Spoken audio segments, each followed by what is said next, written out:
One summer moment can change a child's life. Through Toys for Tots Give and Go initiative, your support provides books, games, toys, and outdoor adventures that spark curiosity, creativity, and a love of nature. Whether it's fishing, learning a new sport, reading under a tree, or playing with friends, these moments build confidence and lifelong memories. For too many children, those moments never come. You can help change that this summer. Visit toysfortots.org. Toys for Tots, delivering hope beyond the holidays. This is going to be an extremely busy month. I have to watch 104 soccer games, follow the pregame, the postgame, yell useless opinions at the TV. It's a lot. So I knew that when it comes to screening for colon cancer, the choice was clear. The Cologuard Plus test. It can be used at home and can only take 15 minutes, so I can do it during halftime and not miss any action.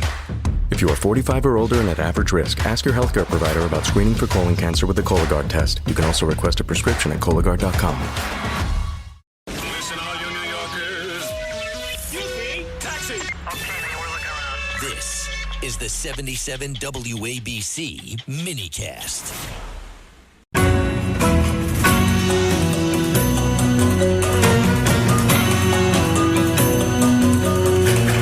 From Wall Street to the White House, this is the Larry Kudlow Show.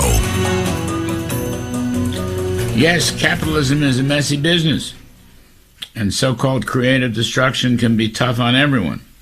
Much like our constitutional democracy, it's imperfect, but the warmth of collectivism, as New York City's foolishly naive current mayor Zohran Mamdani has called the alternative, sounds appealing to many lately. Wow, that's Charlie Gasporino, writing in the New York Post. Charlie's Fox Business senior correspondent, New York Post columnist, New York Times best-selling author, Go Woke, Go Broke, the inside story of the radicalization of corporate America, and a very dear and old friend of mine, and my pal Mark Simone, radio host from 710 WOR, weekdays, 10 a.m. to 12 p.m. Thanks to both of you on a July 4th. Charlie, I loved your column. Thank you. You're right. It's a messy business, and it's all about creative destruction, which is Joseph Schumpeter's phrase. But you know what? It's the best thing we've ever invented, and it delivers a lot of prosperity down through the years. Yeah, and I probably left out that he's foolishly naive, meaning the mayor, and possibly evil. Because if you sort of play out the destruction of socialism over the last, since the experiment of Marx was put into sort of practical use with the beginnings of the Soviet Union, more people have died for the warmth of collectivism than probably any other economic system. I mean, you can make a case that there's rapacious capitalists out there that do bad things, but the system itself of capitalism is not inherently rapacious. The system itself of collectivism is, because to collect, to make sure everybody has an equal. And it's never everybody has equal, as we know, and because of human nature and a lot of other things, you literally have to kill people. You have to kill a lot of people to do that. And that's been the history of the bizarre, disgusting, naive ideology that is being pushed out from a very big perch. People think City Hall is just one place, but it's the epicenter. New York City is the largest city in the country. It consumes a lot of media, and here's this guy using it. We sat at George Washington's desk and pronounced that our country is evil yesterday. Yeah, he did. He really did. You're right. Larry, I will say one thing. Every time I see this guy, I can't understand why the candidates who ran against him didn't form a coalition, because as bad as Andrew Cuomo may have been, he ate this, and this is really scary. Mark Simone, by the way, was that desk turned around the wrong way? Couldn't even get that right. Well, you got to remember, this is a very rough weekend for Democrats. You know, they may love their country, but they don't like their country. You know, they don't like Friday night football or hot dogs. And the 4th of July, they can't stand this stuff. It's just flags everywhere. They just don't like it. And the Mamdani doing that speech, you know, he's just a local mayor of New York. The fact that he felt he had to talk about America 250, I think that means he's got his eyes on something national. He wants to become a national figure. He wasn't born in the country, so he can't be president. But I think he's looking to become a major figure around the country. And I hate to say it, but I think all these crazy Mamdani types, these wackos that are getting elected, I think Donald Trump is to blame for this, because this Trump derangement syndrome is driving them so crazy. They've decided that the standard Democrats aren't enough to stop Trump, that they've got to elect these wackos to try to do it. They've turned on Schumer and Jeffries and Pelosi and those types, and they're turning to these extremists. They think that's the only way they can battle Trump. Or maybe they think this is their own Trump. Somebody will break all the rules, break away from the establishment. But I don't know how this is all going to end. It's the strangest period ever in America. What did Trump pound him into the ground last night, Charlie? I don't know if you saw his speech. 25 minutes, half of it was devoted to America's greatness, and then the other half of it, he really talked about communism.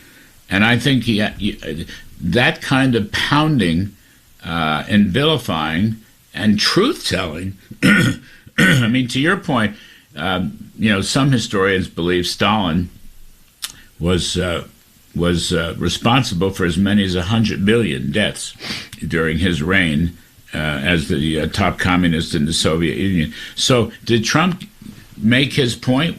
Was it well, you know, was it put together well? And are we going to hear more about that? That could be the Republican rallying cry this midterm election. Yeah, it could be, I think. I mean, I'm not a political strategist. What do I know? I tuned in and out, and I have to admit I didn't give it its just due. So I can't really comment on what he said, what he didn't say. I will say this, though, Larry. It just doesn't end with Stalin. You had Mao. Right. You have a surfeit of examples. You had Hitler, who, by the way, was a leftist when it really comes down to it. He was a collectivist. And, you know, you have a mainstream media that doesn't understand these sort of historical parallels. You know, I like Caitlin Collins personally, but she tweeted something or said something that said, you know, Mondami isn't communism. Well, read Solzhenitsyn, because Stalin wasn't communism, but it was all part of the same collectivist behavior. And it's all about taking property and by force or by whatever. I mean, if you listen to what Mondami wants to do when you strip away the smile and what his fellow travelers want to do, it's very compulsive. It's about compulsory. I'm sorry. It's about seizing power, right, seizing property. And we have a mainstream media that doesn't get this. Like they haven't read Solzhenitsyn. You know, they haven't, and that's what's scary. That what Trump is saying should resonate more. But because you have a mainstream media that is so left, and you know, they're products of schools that are literally indoctrinating kids. You know, when I went to journalism school, I went to a very good journalism school. It was University of Missouri Journalism School, and guess what? A lot of my professors were liberals, but guess what? They taught us how to report, how to write. I mean, blocking and tackling. We didn't spend a lot of time on social justice issues, you know, maybe to cover something. We knew how to do that. If you wanted to cover the social justice movement, fine. But what we now have is journalists who are activists. I think that's one of the problems here. Now, maybe because the media is imploding in many ways, to make it imploding, this might not matter so much. So much of what I'm saying you could see on alternative medias, Larry. Like, I mean, there's Fox, there's the New York Post, there's Elon free Twitter, and we can have this debate. So, you know, all is not lost. But damn, you would think the New York Times on the front page would say, "What the hell did Mondami just do?" Mm-hmm. But of course they don't. Mark Simone, communism goes with anti-Semitism, and in general, just bigotry and hatred. There's a whole history here of putting Jews in prison Jewish dissidents in prison in the old Soviet Union, but also it's Charlie's right about Mao and Chinese communism, same thing. It's true with Hitler, obviously. I mean, that's a part of this that needs to be hit again and again. Now, Trump he's talked about hatred and bigotry, but there's a long history here of I'll just say, communism is the cousin of anti-Semitism, or anti-Semitism is the near cousin of communism. And there's no question that anti-Semitism is one of the most animating parts of this Mamdaniism, if not the most animating part of Mamdaniism. Yeah, it's one of the reasons that these Mamdani types get elected. They always say it's affordability. It's anti-Semitism. It's anti-Trump. That's why they're getting elected. Socialism, the anti-Semitism is an ugly, ugly part of socialism. And the problem with the Democrats today is they don't follow the science. We've run this socialism experiment thousands of times, 10,000 times. It fails every time. That's the science. Simply follow it. It doesn't work. But you've got generations now raised in indoctrination centers that used to be universities by crazy left-wing professors. And I don't know how you undo that. It's going to take generations to undo all of this. It's a mess. We were not endowed by our big government socialist. We're not endowed by that. We're endowed by our creator. The government's supposed to work for us. We're not supposed to work for it. Mamdaniism is a throwback to the government running everything. That kind of state socialism is doomed to failure. I mean, right now, here's the best part, one of the best parts. Latin America, South America, half a dozen countries now, through free elections, believe it or not, have actually tossed off their socialism. They've thrown Chinese communism out. They've thrown the Russians out, and they're moving back into the American sphere of influence, Charlie. I think that's very important. I mean, Argentina and Chile, Bolivia, Ecuador, a whole bunch of these things in our own hemisphere. So Trump's having some positive impact, it seems to me. The tide is turning. It may be turning the wrong way here, but it's turning the right way in this hemisphere. Yeah, I agree with that, Larry. And because it was tried there and obviously utterly failed, right, to misery, or else, Venezuela. I mean, look at it. Venezuela is like there was 100 people that ate very well, and everybody else was starving. I mean, it's so obvious. China, the only way they can do what they're doing is by literally putting guns to people's heads. I mean, do you really want that? The one sort of thing that brings me back into the center, not the center, but sort of gives me hope, Larry, is, I go out to dinner a lot on the Upper East Side of Manhattan with nominally liberal people. They're not as liberal anymore for a lot of reasons because of Mamdani, but they all tell me how they have turned wickedly capitalist. And this is not a survey. I don't have a margin of error on this thing, Larry. But I'm just astounded by the free thinking of young people that are rebelling against the groupthink that is being shoved down their throats. I mean, at the university level and wherever, even in the media. So there is a backlash here. I don't know how formative it is. I don't know how strong it is. But I see this, and I see it a lot. And I think, for people like us, our job is just to keep stating our views, breaking our news stories, exposing the sham that collectivism is, and it will get. You got to hope that it gets through, and I think it probably will. I mean, Mark Simone, that's one of the best parts of this. It's maybe Wall Street. I know who Charlie's talking about. Maybe the big money guys will finally, speak up the way Ken Griffin is speaking up, and a few others. The chap Mark Rowan, who runs Apollo, he's spoken up against all this stuff. Bill Ackman as well. Bill Ackman is another one. You're absolutely right. I mean, maybe, Mark, that's they've seen enough. Okay, in less than a year, they've seen enough. Because if you don't speak out against all of this, then you're going to let it fester. And if it festers, it's going to grow. I mean, at the moment, that seems to be happening. But maybe people have to just speak out. Yeah, but, to these younger voters, these Mamdani voters, those guys are the enemy. It may even inspire them that they've gotten those guys riled up. I mean, I think George Will said years ago that we got to run this socialism experiment every 20 years so people can be reminded of how much it fails. It's always going to fail. There's also, it's an anti-immigrant thing. Most of these immigrants risk their lives to get here, to get away from socialism. So to try to impose it on them again is insane. It's just got, the Democratic Party has drifted way to the left before, and hopefully after a while a Bill Clinton emerges, somebody to lead them back to the center. We still got a couple of years till the election. Hopefully a Bill Clinton emerges and brings them back to the center. All right, I hope he doesn't. I kind of hope he doesn't.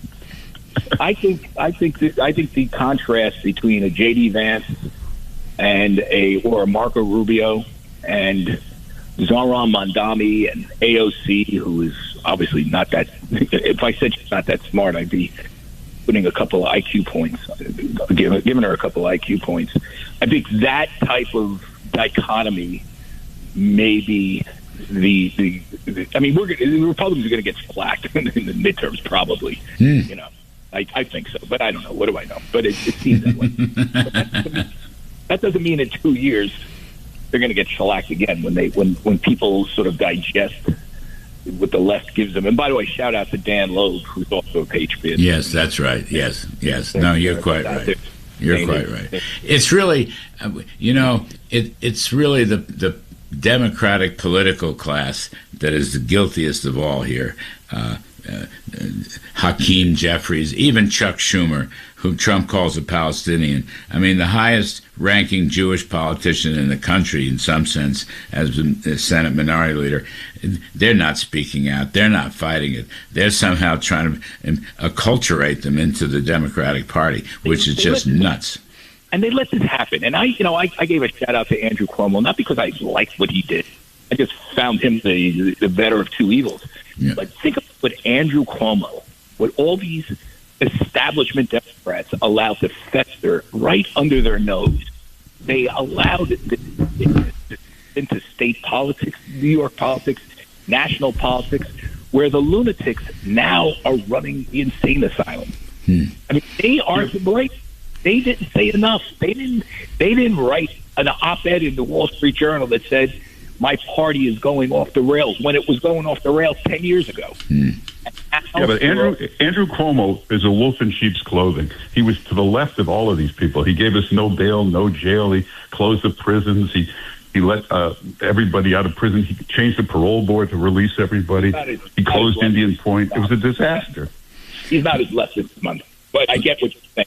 Let me take a quick break, fellas. Let me take a quick break. We'll come back and we can talk about who's going to run the Mamdani for President campaign. Maybe that's where this is going. Charlie Gasporino, Fox Business, New York Post. Mark Simone's Hall of Fame radio host at 710 WOR. He's on weekdays 10 a.m. to 12 noon. I'm Kudlow. We'll be right back. Larry Kudlow.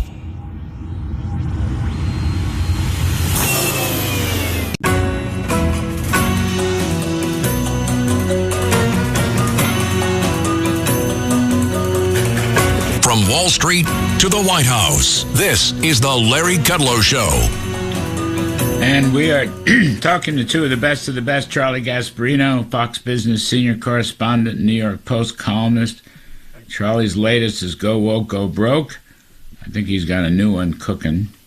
And my pal Mark Simone, Hall of Fame radio host at 710 WOR, weekdays 10 a.m. to 12 noon. But Charlie, with it all, we are a very prosperous country. Freedom and free enterprise does work. the rule of law and private property, rewarding hard work, not penalizing success, but rewarding success. I mean, we've got a red-hot stock market. That amounts to something. You were writing about the SpaceX IPO and how many it created hundreds and hundreds of millionaires. I mean, thousands of billionaires, actually. And as you say, they're going to go out and build houses and create jobs and probably start their own business. I mean, even with this rearguard action, we're in pretty good shape.